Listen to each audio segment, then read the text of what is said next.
Hello friends, this is Sonal और आपका स्वागत है एजुकेशन बाबा जी में। तो ये है लेक्चर 3। इससे पहले हम लोग जो पढ़ चुके हैं वो है फोटोसिंथेसिस के बारे में। अगर वो लेक्चर नहीं देखे हो तो जाके पहले वो देखो और उसके बाद चलो लेक्चर 3 स्टार्ट करते हैं। चलो अब हम लोग पढ़ेंगे एक्टिविटी 6.1। तो इसमें क्या क्या प्रोसेस करना है, क्या क्या स्टेप करना है और उस स्टेप का क्या रिजल्ट होगा ये भी हम लोग जानेंगे। तो सबसे पहले क्या करो कि एक वेजिटेटिव लीव्स ले लो, जैसे कि मनी प्लांट हो गया, क्रोटोन्स हो गया, इसको ले लो। ठीक, इसको सबसे पहले डार्क रूम में रखो 3 दिन के लिए, सो दैट कि इसका सारा स्टार्च जो पहले से प्रिपेयर्ड है वो ख़त्म हो जाए। ठीक, इसको ख़त्म कर दो पूरा का पूरा स्टार्च। फिर इसको क्या करो कि 6 आवर के लिए सनलाइट में ले आओ। ठीक, 6 आवर के लिए सनलाइट में लाने से क्या होगा कि इसका जो है जो भी है वो नया स्टार्च बनाएगा। इसके अंदर जो क्लोरोप्लास्ट है, क्लोरोप्लास्ट के अंदर जो क्लोरोफिल है, क्लोरोफिल जो है नया स्टार्च प्रोड्यूस करेगा, जिसके कारण इसमें कुछ ग्रीन कलर्स आएंगे। तो अब ये क्या करो कि ये लीफ को जो है वो प्लांट से तोड़ लो। ये तोड़ना क्यों है? क्योंकि अब जो स्टार्च प्रोड्यूस हुआ है लीव्स के अंदर वो अदर पार्ट ऑफ प्लांट में ना जाके सिर्फ एक जगह आइसोलेट हो जाए, एक सिर्फ लीव्स में ही रहे। ठीक, तो अब क्या करो, जब ये लीफ को तोड़ दो तो इसका जो ग्रीन पार्ट है उसको मार्क कर लो। उसके बाद इसको जो है वाटर में बॉईल करो। वाटर में बॉईल करने के बाद इसको अल्कोहल में डालो।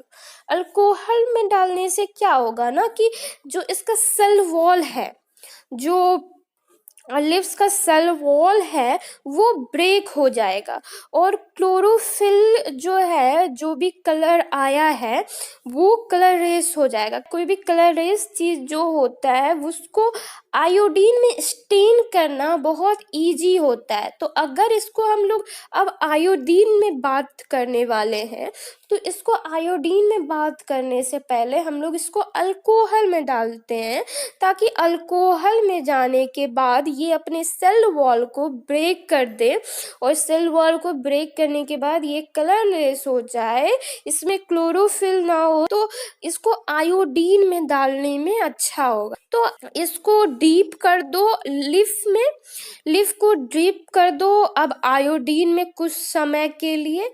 आयोडीन में डिप करने में क्या होगा, आयोडीन का एक प्रॉपर्टी होता है कि आयोडीन जो है ना स्टार्च को ब्लू कलर में कन्वर्ट कर देता है। ठीक, आयोडीन स्टार्च को ब्लू कलर में कन्वर्ट कर देता है। अगर कोई भी स्टार्च को आयोडीन में डालोगे वो स्टार्च जो है ब्लू कलर में हो जाएगा। अगर वो लिव को तुम आयोडीन में डाले तो वो जो ग्रीन पार्ट है ना तब डार्क ब्लू हो जाएगा। देखो यहाँ पे ग्रीन पार्ट जो है, ये ग्रीन पार्ट ये क्या हो गया, ब्लू हो गया है, डार्क ब्लू हो गया है। तो ये हम लोग को बताता है स्टार्च टेस्ट को। स्टार्च को कौन करेगा स्टोर? क्लोरोफिल करेगा। तो क्लोरोफिल जहाँ जहाँ रहता है वहाँ वहाँ स्टार्च रहता है। तो अब जो हम लोग पढ़ेंगे वो पढ़ेंगे कि जो प्लांट है वो कार्बन डाइऑक्साइड कैसे ऑब्टेन करता है। तो हम लोग क्लास 9th में पढ़े थे स्टोमाटा के बारे में। तो अब जानेंगे कि वो स्टोमाटा होता क्या है। तो हमारा जो प्लांट का लीफ होता है इसमें कुछ टाइनी पोर्स होते हैं, इस तरह के कुछ पोर्स होते हैं और ये जो है पोर्स ये गार्ड सेल द्वारा जो होता है प्रोटेक्टेड रहता है। ठीक, ये जो पार्ट है ये होता है स्टोमेटा पोर्स। और ये गार्ड सेल के द्वारा प्रोटेक्टेड रहता है। और इस गार्ड सेल में जो होते हैं वो क्लोरोप्लास्ट होते हैं। इस क्लोरोप्लास्ट में जो है क्लोरोफिल होता है। अब हम लोग जानते हैं कि स्टोमाटा क्या होता है। स्टोमाटा जो होता है वो टाइनी पोर होता है जो प्रेजेंट होता है सरफेस ऑफ द लिप्स में। तो सबसे पहले तो डेफिनेशन पूछेगा तो ये लिखना है। उसके बाद पूछेगा कि फंक्शन क्या है स्टोमाटा का। तो स्टोमाटा का फंक्शन यहाँ पे दिया हुआ है। Massive amount of gas exchange take place in the lips through the pore for the purpose of photosynthesis. Okay, तो इसमें क्या होता है कि ये टाइनी पोर्स जो होते हैं इसमें गैस एक्सचेंज होता है। ठीक, जैसे कार्बन डाइऑक्साइड आया, ये इसी पोर के द्वारा एक्सचेंज होता है। ये सिर्फ गैस नहीं, वाटर को भी एक्सचेंज करता है। लार्ज अमाउंट ऑफ वाटर जो भी है उसको भी लॉस जो करने में इसको मदद करता है। ओके, गैस एक्सचेंज जो होता है वो सिर्फ लिप्स से तो नहीं होता, वो लिप्स के अलावा स्टेम से भी होता है, रूट से भी होता है, लिप्स से भी होता है। तो उस जगह पे भी पोर होता है जिससे वाटर एंड गैस लॉस होता है। और इसका जो ओपनिंग एंड क्लोजिंग जो होता है वो कंट्रोल किया जाता है एक सेल के द्वारा। उस सेल को हम लोग कहते हैं guard cell. Okay, the plant closes these pores when it cannot need carbon dioxide and photosynthesis. तो देखो ये पोर जो होता है ये ओपन एंड क्लोज होते रहता है। देखो यहाँ पे ये ओपन है पोर और यहाँ पे क्लोज है। जब कार्बन डाइऑक्साइड का जरूरत होता है लिप्स को तो वो ये पोर को ओपन कर देता है, और जब उसको जरूरत नहीं होता है कार्बन डाइऑक्साइड का तो इस पोर को ये क्लोज कर देता है। ठीक, और ये सारा opening and closing of this pore जो होता है वो गार्ड सेल के द्वारा होता है। तो जब ये गार्ड सेल में पानी भर जाता है लिप्स में तो ये गार्ड सेल जो होता है वे स्वेल कर जाता है। और जब ये पानी नहीं रहता है, जब ये सूख जाता है पोर, जब ये क्लोज हो जाता है तो ये स्लिंक हो जाता है। जब ये स्वेल होता है तब इसका स्टोमेटल पोर जो है वो ओपन हो जाता है, और जब ये क्लोज होता है तो ये स्लिंक कर जाता है। ठीक है, तो अब जो हम लोग पढ़ेंगे वो है एक्टिविटी 6.2। तो इसमें क्या करना है, सबसे पहले 2 हेल्दी प्लॉट ले लेना है प्लांट का, और जो कि सेम साइज का हो, नियरली सेम हो। उसको क्या करना है, एक डार्क रूम में 3 दिन के लिए रख देना है ताकि वो जितना भी स्टार्च पहले से प्रिपेयर किया है उसको यूज कर सके। ठीक, अब एक प्लांट के पास पोटेशियम हाइड्रोक्साइड रखना है। पोटेशियम हाइड्रोक्साइड जो है ये कार्बन डाइऑक्साइड को एब्जॉर्ब कर देता है, और जब पोटेशियम हाइड्रोक्साइड और कार्बन डाइऑक्साइड जब मिलता है तो ये कार्बोनेट फॉर्म करता है। ये कार्बोनेट कौन सा होता है, K2CO2।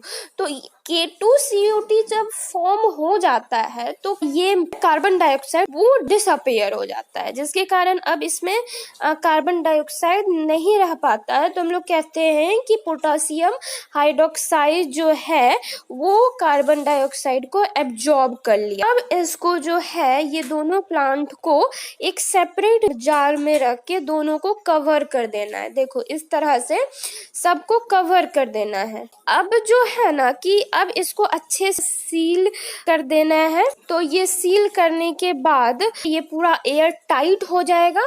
फिर इसको 2 घंटा के लिए सनलाइट में छोड़ना है ये दोनों प्लांट को। अब इसका जो है दोनों का एक एक लिप्स उठाना है और इसको चेक करना है प्रेजेंस ऑफ स्टार्च। तो ये अब कैसे चेक करेंगे, तो इसको चेक करने के लिए हम लोग जो इसका लिप है, लिप को आयोडीन में डालेंगे। तो हम लोग इसमें बताया गया है कि क्या कंक्लूड करते हो। तो मैं बताती हूँ इससे कंक्लूड क्या होगा कि जो ये वाला जो प्लांट है जिसमें KOH है, तो ये क्या कर लिया कि कार्बन डाइऑक्साइड को पूरा एब्जॉर्ब कर लिया। अब ये स्टार्च प्रिपेयर नहीं कर पाएगा क्योंकि इसमें फोटोसिंथेसिस नहीं हो पाएगा। और जो आयोडीन होता है वो स्टार्च को ब्लू कलर में कन्वर्ट करता है। तो अगर ये वाले प्लांट का इसको आयोडीन सॉल्यूशन में डालोगे तो ब्लू कलर नहीं देगा, ठीक। और अगर ये जिसमें कार्बन डाइऑक्साइड एब्जॉर्ब नहीं हुआ है, जिसमें कार्बन डाइऑक्साइड है, KOH नहीं रखे हैं, वो वाला जो है उसको अगर धूप में दोगे बाद में 3 घंटे के लिए, तो ये फिर से स्टार्च प्रिपेयर करने लगेगा। तो इसमें स्टार्च होगा तो ये फिर से हमको ब्लू कलर दे देगा आयोडीन सॉल्यूशन में डालेंगे। तो इससे हम लोग समझ लेते हैं कि कार्बन डाइऑक्साइड के प्रेजेंस में फोटोसिंथेसिस होता है, ठीक।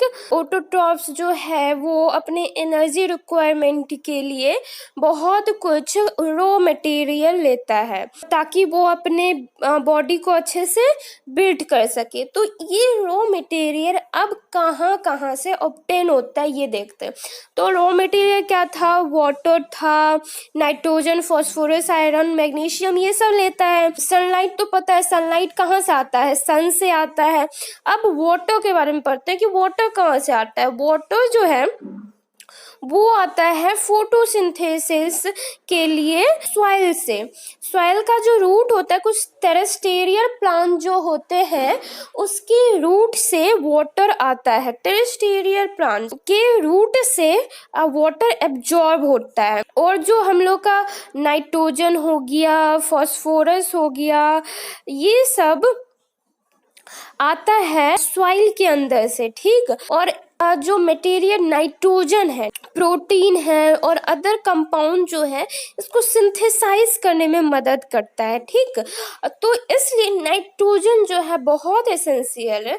तो ये नाइट्रोजन जो होते हैं ये हम लोग को प्राप्त होते हैं इनऑर्गेनिक नाइट्रेट और नाइट्राइट से, और इसको प्रिपेयर भी किया जाता है बैक्टीरिया और एटमॉस्फेरिक नाइट्रोजन जो होता है उससे। तो इनऑर्गेनिक कंपाउंड जो होता है जो नाइट्रोजन को प्रिपेयर करता है वो होता है नाइट्रेट एंड नाइट्राइट। और जो ऑर्गेनिक कंपोनेंट होते हैं बैक्टीरिया जो कि एटमॉस्फेरिक नाइट्रोजन से बनाते हैं। So here the lecture ends।